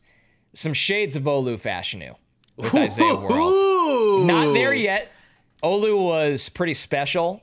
He was one of my favorite tackle prospects I've ever watched. I'm not going to put Isaiah World in that bucket yet, but there are definitely some shades style-wise with Isaiah World. He is patient and calculated with his hands and pass protection. He absorbs contact pretty naturally. That allows him to reset his body and react to counter moves, and that was wildly impressive to me. When rushers try to cross his face, that lower half just glides. Mm-hmm. A lot of guys, it's like, fuck. It's like a panic. With him, it's just a natural sway inside to cut him off. Sure, yeah. The one sack he was credited for allowing last year, his quarterback just ran into the pass rusher. Like, just ran right into him. So I don't truly believe he allowed a sack last year. And in the run game, this is somebody that he flies out of the gate and gets going in a hurry. He's an athlete. This is an athlete. And this is, if you're wondering if history is repeating itself here, you know how much I loved Josh Conerly last summer. Loved Josh Conerly. Mm-hmm. I saw even more promise, I think, in Isaiah World because he's more physically developed. He's played 35 games of college football already. He's 321 pounds. He's got long arms. Now, some of the weaknesses, the biggest question, how is he going to handle this step up in competition after transferring? Because there's no way around it. This is a extraordinary step up in competition for him at a program where expectations are to win the national title. The second thing, this kind of goes back to Olu, he just doesn't consistently sustain his blocks in the run game. And there's only flashes, but I just want him to play with an edge all the time. But I just don't think a lot of guys can do what he can athletically as a pass protector, and that matters so much to me. Yeah, look, he is a really nice athlete, and he early shades of Brandon Parker. You remember Brandon Parker? Like Brandon Parker, really good athlete. Those long arms, as a prospect. So this is why jump scared me. This is why we're so different on this player because I can see a lot of the positives that you're talking about here athletically. Again, like I talked about betting on athletes like with Caleb Lomu and like guys like that and Blake Miller, right? Like those are my athletes that I'm kind of betting on. Isaiah World, especially with that arm length, I understand. I actually think that he plays a pretty aggressive style. Like you could tell, like he takes pride in this. Like he wants to not just beat, but sometimes embarrass the players that he's going up against. I am excited to see him at Oregon. But the thing that I need to see so much more of him is he has to play with greater discipline. 32 penalties over the last 3 years. 24 of them were accepted. 11 of them were holding. 4 of them were unsportsmanlike conduct or unnecessary roughness. He's got that dog in him, dude. He does. It's his world. He does, but like some of the dude, he's a WWE character out there. Kinda, he's kind of the third Dudley boy. Dude, watch the plays. There's a play where he tried to give somebody the pedigree. I swear to God. I've seen it. I've seen the play. And instead he's Halo 2 teabagging somebody. He tried to give somebody the Triple H pedigree. I swear to God. I'm pretty sure after he does it, I'm pretty sure he looks straight at the ref and he's like, throw the flag. So look, I can understand the allurement, everybody likes a little, Halo 3, going back and making sure everybody knows that that you just got the better of him and you just beat him down. But snatch trap pedigree basically is how it went. But I can't have full faith in a guy that had 32 penalties over the last 3 years. And especially, it's not like it's progressively getting better. He had 8 last year, So, that's just, it's a massive worry for me, especially because a lot of them are, you mentioned sustaining the blocks. When he doesn't sustain the block, he doesn't let go. And it's like, okay, sometimes I guess, maybe it's a little strategic because, you got to get away with a little bit of holding. But, some of them are so blatant. And, And it I just have to see a more disciplined player when he was at Oregon. The movement skills, the arm length, great. I got really scared at just how undisciplined he has been over the last 3 seasons. That is extremely fair. And it's something that hopefully, Oregon's coaching is obviously on him about. And yeah, it's going to be fascinating to watch. I just think he's so talented. I really do. He is. He is. Our Mason Thomas. Yeah, it is just beautiful that we've never disagreed that much the way that we did with our Mason Thomas, and where I had him at 2 and you had him at 16 last week. And that was the most we'd ever disagreed on a prospect. And now, a week later, running it back. You have Isaiah World at 2 and I have him at 13 going into the season. Dude. It's good content. It is. Maybe it's a sign that the podcast is going to be no more soon. We're losing Ryan. Now we don't even agree with each other anymore. I really wanted to, during the Ryan aspect, make a joke when you were teeing it up, yep, the show's over. But I think it's just at the point where people don't find that funny anymore. Yeah, hopefully not. We're not going anywhere, folks. Neither is Spencer Fano as one of the top offensive tackles in this class. My God, he is carnage. Yeah, dude, 93.0 run blocking grade last season, and that's with him being listed at 302 pounds. You talk about a guy who wins with leverage. He's winning with leverage at all times. He is low. The base is wide. It's loaded. He's got a super low pad level. And when that ball is snapped and it is a run blocking play, whether it is inside zone, whether it is duo, whether he is a puller, whether it is mid zone or outside zone, he is a heat seeking missile, and he is looking to put your ass on the ground. I just love the way that he plays the position, such a great mentality. He is only a true junior going into this season. Listen to this, man. Do you see the family background of this guy, the athletes? 4 uncles that played in the NFL. 4 uncles. Who's got that many uncles, first and foremost? That was number 1. It's playing in the NFL. All play in the NFL. His sister plays basketball at Utah Valley. His brother, Logan's a sophomore offensive lineman at Utah. I mean, this is just an incredibly athletic family that he is coming from. Started at left tackle as a true freshman in 2023. Started again, and then he started at right tackle in 2024. So he's got left tackle and right tackle versatility. Vice grips for hands, man. if whether he is on the run or whether he is going downhill, when he fires off the ball, coming in low with leverage, the hands are low, and then they're firing up inside. When he gets his hands up and into your chest, there came a point, the second or third game that I was watching of him, where once the hands fired inside, I went, all right, it's over. You win. There's nobody's going to do anything about where he is taking you.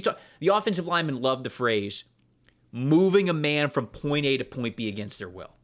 Spencer Fano did that better than any offensive lineman that I watched in this class. And again, he did it at 302 pounds. It's nuts. It's totally nuts. This guy's got the frame to put on more weight, more strength, which you love to see. But you know what I really like the most about him is that, yes, his run blocking grades were excellent, and I love what he was as a run blocker.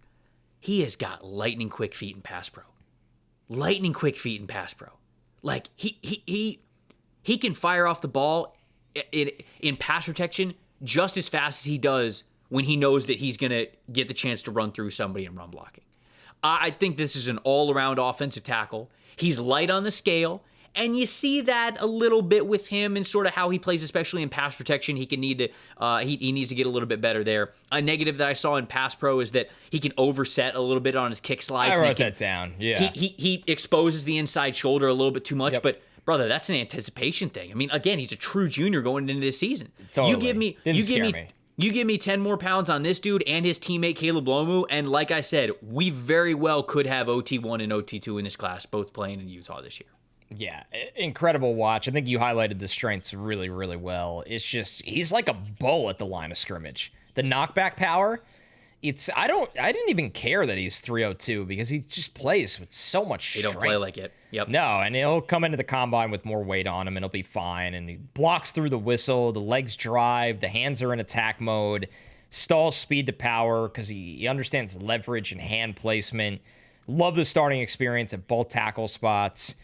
Yeah, the one thing I'd written down, he got beat inside a few times because he overset and, a spin move and guys crossing his face. But, don't overset. Trust that outside arm. You're too damn good. And there's no excess weight on this guy. Everything's really, really clean. And he just looks very comfortable in all of his movements. There's no scheme that he can't operate in at an extremely high level. He's just an absolute game wrecker in any run scheme. Yeah, Spencer Fano, the NFL Stock Exchange tackle 1 going into the season. Yep, there we go. Okay, so my top 10 tackles that I have going into the season. Kage Casey from Boise State, I got him at number 10. Jude Bowry from Boston College at number 9. Caleb Tiernan from Northwestern at number 8. Austin Barber from Florida at number 7. Blake Miller from Clemson at number 6. Charles Jagusah from Notre Dame at number 5. Number 4, Caleb Lomu from Utah. Number 3, Kadyn Proctor from Alabama. Number 2, Francis Mauigoa from Miami. And then Spencer Fano at number 1. Connor, what's your top 10? 10 for me is Arizona State's Max Iheanachor. Number 9 for me is the transfer from Rice to Ohio State, Ethan Onianwa. Number 8 for me is Caleb Lomu, the left tackle at Utah that we really, really like. 7 is Notre Dame's right tackle, Aamil Wagner. 6 was Northwestern's Caleb Tiernan. Number 5, Francis Mauigoa from Miami. 4, Xavier Chaplin, now at Auburn. Number 3, Kadyn Proctor at Alabama. Number 2, Isaiah World, who transferred to Oregon from Nevada. And number 1, consensus for us, Spencer Fano, Utah's right tackle. So there were a couple of players that I watched in the tackle group that I then categorized as interior offensive linemen. I'll just sort of shout them out really quickly because I don't think we'll have enough time for a summer scouting interior offensive lineman episode. We could talk about them more when we do the big board episode. But Trey Zune from Texas A&M, I actually think that he is going to be a better guard. Did you watch Jennings Dunker from Iowa? I did watch Jennings Dunker, and he is a guard all day. He is a guard all and a damn good one, man. He will be. Let me check my notes on something. So, Trevor, I actually thought he might be a center. Fine. Don't care. Right. Put him on the inside, put him at guard, put him at center, whatever. I think that dude's awesome. I think that he comes off the ball with bad intentions, man. You talk about a guy who's going to run through your face as a wrote run blocker. grizzly bear run blocker. Dude, and it's when you have when you have a grizzly bear run blocker, a lot of times you go, oh, okay, like a power blocker. Some man. No, he flies. Bro, he flies. Grizzly bears are not slow. That's people. true. That's very true. Let me emphasize this. Do respect to grizzly bears. Do respect. They are not slow. They can play an outside zone. They can kick out and get to the outside. He is. I mean, it's either him or Spencer Fano for the best outside zone blocking offensive lineman that I watched for this exercise. He's awesome. So I wanted to shout him out, made sure that I shouted him out there. You had him potentially as a center. Funny enough, did you watch Carter Smith from Indiana? I did not. So I watched him. He is the left tackle for Indiana. He's played left tackle the last 2 years for Indiana, and I would assume he's going to play left tackle again for them this year.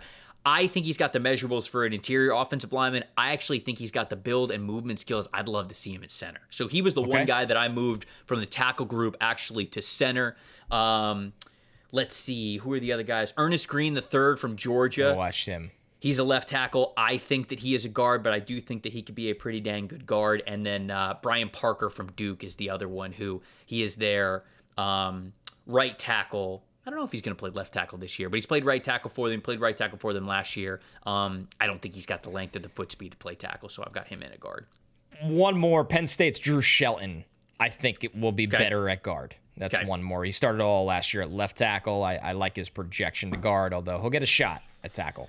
There we go. We would love to hear from you guys. Let us know what you thought of our takes here for this this offensive tackle class. Give us your rankings. We've loved seeing you guys' rankings in the comment section throughout summer scouting. We would love to see it again for anybody that's big into the trenches, loves the trench guys, and has already got some takes and opinions on that. Or, of course, you can give us your takes on our takes. That's how that goes around here. Hit us up on Twitter and Instagram as well, at Tampa Bay Trey, at Connor J. Rogers. You can also follow the show at NFLSE Show, basically everywhere, Twitter, Instagram, TikTok as well. Make sure you guys are doing that. Nonstop. Thank you, Ryan's in the chat. I would love to see that for people in the comment section. It's such a bummer that this is the last episode that Ryan's doing, but he's just he's done such an incredible job, and him. Having a summer scouting episode is one of the last episodes. I feel like it's very poetic because I feel like it's what this show is built on, and this show is definitely built on Ryan and his hard work and his dedication, his creativity. So would love to just see Ryan get his flowers in the comments from anybody that made it towards the end of the episode. We would love to see that from you guys there. Connor, anything else before we get out of here? Huge thank you to Ryan. He's such an integral, massive part of the success of this show. We're going to miss him a lot, but we are beyond excited for him because I think he's walking into a dream job scenario. The guy lives golf, and he's going to be a huge asset for them. If they obviously know that because they hired him, and I'm sure it was wildly competitive for that role. But I think they're not even sure how great he's going to be for them. So thank you to Ryan, and we keep things rolling, man. We're going to do cornerbacks next. So we're going to make sure that we hit corners. Corners the next position that we're going to do because it's sort of that next premium position, like we said, with us kind of getting a new producer in the fold and me going on my honeymoon. It's going to be a little bit of a weird schedule, I think, until probably like mid-August, till we get back on track there. But we want to at least do the premium positions next. So we'll do cornerback position. I don't know if it's going to be next Thursday specifically. It might be, a couple days later. It might be into the early parts of the following week. But that's coming next. So we will have another episode for you guys at some point. So just stay subscribed to the channel and the social medias, and we'll let you guys know. We appreciate and love all you guys. For Connor Rogers, I'm Trevor Sikkema and Ryan Richton saying thank you guys so much for watching and listening to the NFL Stock Exchange podcast. We'll see you guys next time.